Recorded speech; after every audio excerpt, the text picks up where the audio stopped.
yang mulia Umar bin Khattab radhiyallahu anhu.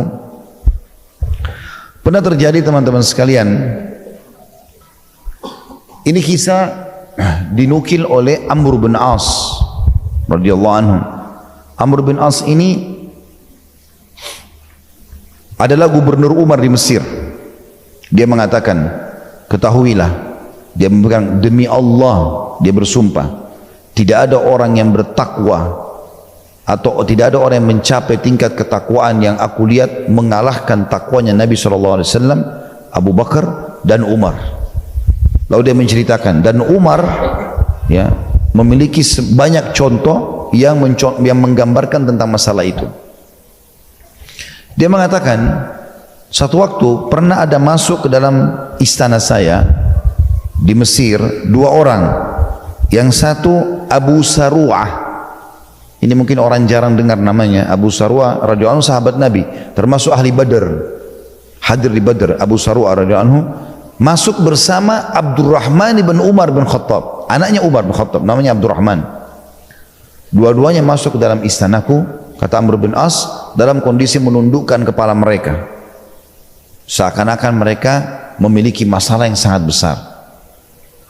Maka masuklah mereka berdua, lalu duduk di hadapanku, melantai sambil mengatakan, wahai Amr, dirikan, tegakkanlah atas kami hukuman had, karena semalam kami telah mabuk. Jadi termasuk yang menyandar dirinya mabuk adalah Abdurrahman bin Umar bin Khattab, anaknya Umar bin Khattab. Tegakkan pada kami itu. Kata Amr bin As, keluarlah dari istanaku, keluar dari ruangan sini. Dia tidak mau hakim, karena menurut pemahaman Amr, nggak usah pergi mengaku di sini, karena tidak kepergok. Kalau kepergok, ya dihukum. Nggak kepergok, bagian dari syariat, jangan melapor. Nggak usah kita bilang saya pernah berzina, hukumlah saya. Walaupun itu kalau ada yang lakukan tidak dilarang dalam agama, tapi anjurannya jangan lakukan. Tapi Abdurrahman langsung bilang, wahai Amr, kalau kau tidak mau cambuk kami, saya akan laporkan kepada ayahku. Begitu menangkap akan lapor kepada Umar, Amr bin As langsung berpikir, kalau dia tidak melakukannya, maka akan dilaporkan kepada Umar. Umar mungkin akan mencopotnya dari jabatannya karena tidak mendirikan hukuman, sementara yang adalah anaknya Amir Mukminin.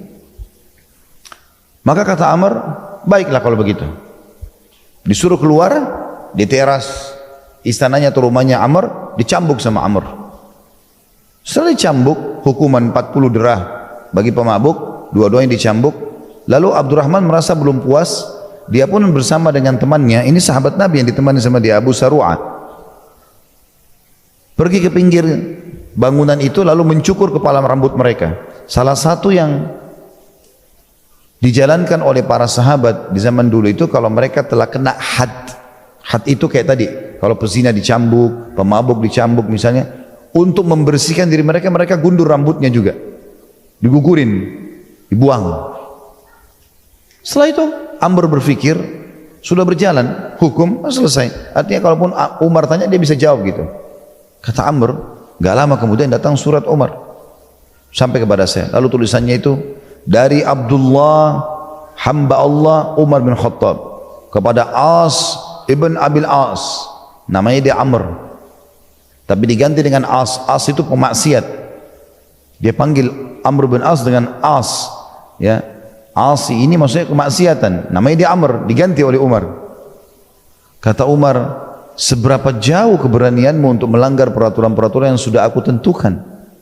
Bagaimana bisa kau menghukum Abdurrahman yang telah terbukti mabuk dan buat pengakuan? Karena kan dalam Islam, kalau orang datang mengaku, tidak butuh saksi.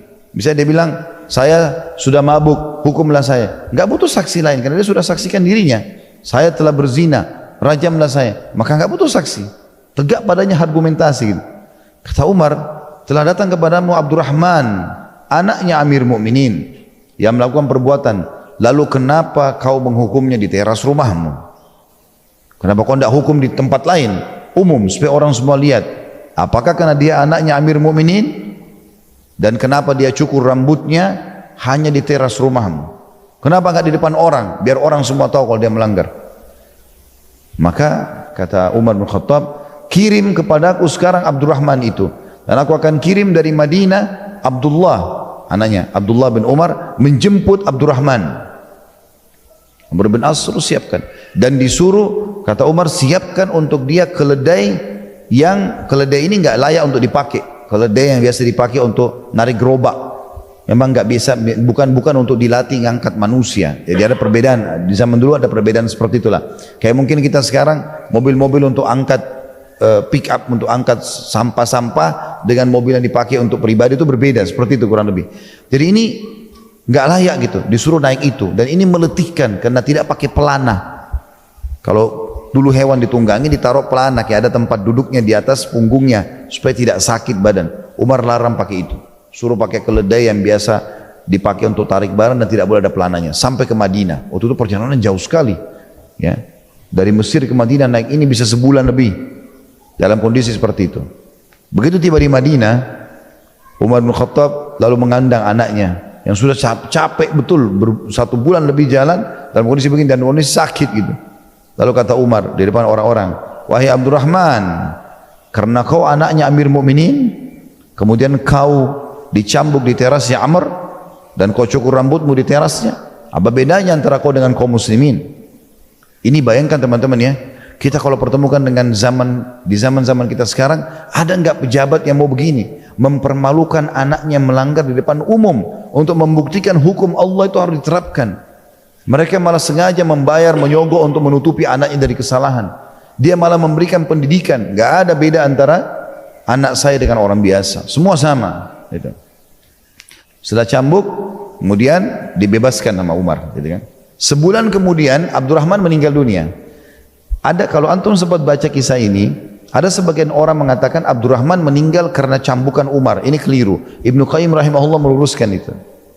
Ibnu Qayyim rahimahullah mengatakan sesungguhnya Abdurrahman bukan meninggal karena cambukan ayahnya, tetapi terbukti karena dia masih hidup sebulan setelah kejadian tersebut dan tidak sakit, sehat. Cuma hukuman sudah selesai gitu kan. Berarti syubhat yang mengatakan Umar membunuh anaknya dengan cambukan tidak benar. Ya, terjawab itu. Kemudian juga cambukan Umar kepada Abdurrahman bukan cambukan had yang terulang. Karena had nggak boleh diulangi. Kan sudah dihukum di Mesir, nggak boleh diulangi cambukan itu. Nggak boleh orang bilang ini tadinya dicambuk, misalnya dipanggep karena mabuk 40 derajat di Makassar dicambuk lagi, nggak bisa. Karena sudah dicambuk, selesai. Jadi cambukan kata Ibnu Qayyim Umar adalah didikan ayah kepada anaknya, bukan lagi had. Jadi itu hak ayah. Boleh ayah memukul anaknya kalau dianggap itu adalah pelanggaran, gitu kan?